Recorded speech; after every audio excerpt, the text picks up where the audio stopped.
E aí, pessoal, tudo bem? Hoje a gente vai mergulhar fundo numa conexão que é a base de tudo para a igreja, a relação dela com a Santíssima Trindade. Vamos entender como o Pai, o Filho e o Espírito Santo trabalham juntos num plano único e perfeito. É um tema incrível que mostra a origem e o propósito da igreja.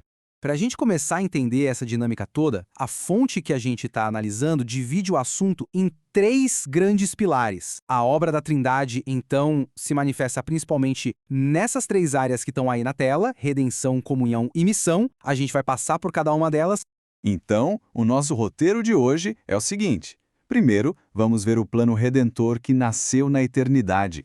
Depois, como esse plano cria uma relação de comunhão com Deus. E, por fim, como essa comunhão toda resulta na missão da igreja. Preparados? Vamos lá! Bom, começando pela primeira parte, a gente vai direto na base de tudo. A ideia aqui é que, antes mesmo da criação do mundo, já existia um plano divino para a salvação, e a igreja, bom, ela já estava bem no centro desse plano.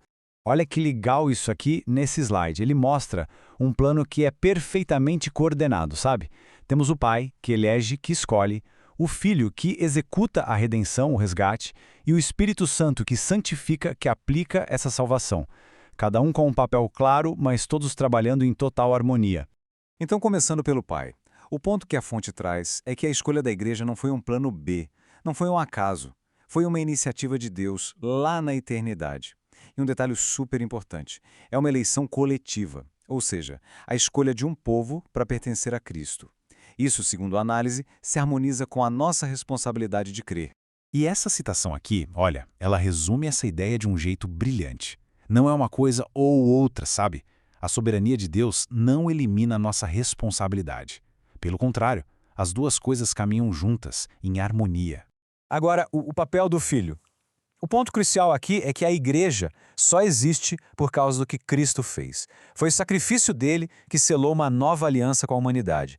A igreja, então, é fruto direto dessa redenção. É um ato único, perfeito e final. E isso aqui reforça uma ideia-chave. O que Cristo fez não foi só mais um sacrifício, entende? Foi o sacrifício. Um ato que teve um efeito permanente e que abriu de uma vez por todas o caminho para a gente se reconciliar com Deus. E para fechar esse ciclo vem o Espírito Santo. É ele quem pega essa salvação conquistada por Cristo e a aplica na nossa vida. Ele dá vida, purifica e guia a igreja. A fonte é clara. Sem o Espírito, a igreja seria só uma organização humana como qualquer outra. É ele quem a torna um organismo vivo. Beleza. Se a redenção é o fundamento, o que se constrói sobre ele? Um relacionamento. E é isso que a gente vai ver agora na segunda parte, como esse plano todo resulta numa comunhão viva e real da igreja com a Trindade. Esse quadro aqui dá um panorama bem legal de como essa comunhão acontece na prática. Com o Pai, tudo começa no amor dele.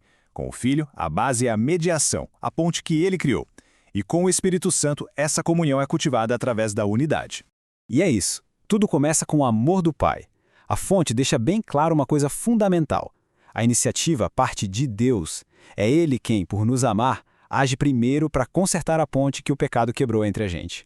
Já a comunhão com o Filho, pensa nela como a própria ponte. Ele é o único caminho que nos leva de volta ao Pai. Então, ter comunhão com Cristo significa viver os benefícios da salvação, receber a graça de Deus, aqui e agora. Olha, essa frase é direta, é poderosa. A vida eterna não é uma ideia abstrata que a gente ganha no futuro. Segundo a fonte, é uma realidade que começa no momento em que a gente entra em um relacionamento, em comunhão com Cristo. Sem Ele, simplesmente não acontece. E por fim, a comunhão com o Espírito Santo é o que nos une. Não é algo só meu, individual, sabe? É uma experiência coletiva. É o Espírito que trabalha para manter a igreja unida, incentivando o perdão, a reconciliação, transformando um grupo de pessoas em um corpo. Bom, e tudo isso leva a gente a uma pergunta bem importante, né? Se a igreja foi salva para ter essa comunhão tão incrível com Deus, e aí, fica por isso mesmo? Qual é o propósito que nasce desse relacionamento todo? E a resposta para isso está aqui, na nossa última parte. A comunhão não é o ponto final. Na verdade, ela é o combustível para a missão. A igreja, depois de ser chamada para perto de Deus, é enviada por Ele para o mundo. E, de novo, olha só essa coordenação perfeita da Trindade. O Pai é quem origina a missão, o Filho é quem comissiona, quem dá a ordem, e o Espírito Santo é quem capacita, quem dá o poder para que essa missão aconteça. É importante entender, a missão não é uma ideia que a igreja teve um dia. Ela nasce no coração de Deus Pai. É o desejo eterno dele de salvar a humanidade que se torna a razão de ser da igreja no mundo. E aqui está o pulo do gato. A missão nasce desse relacionamento. A comunhão que a igreja vive com a Trindade é tão boa, tão cheia de vida, que ela não consegue ficar contida. Ela simplesmente transborda para o mundo em forma de evangelho. Então, Jesus vem e, digamos, oficializa essa missão. A Grande Comissão não é uma sugestão. É a ordem de marcha da igreja, dada com toda a autoridade por aquele que venceu a morte. É um mandato claro e direto. E para fechar o ciclo, essa missão seria impossível sem o poder do Espírito Santo. É ele quem dá coragem, quem mostra o caminho, quem distribui os dons. Não é na força do braço, entende?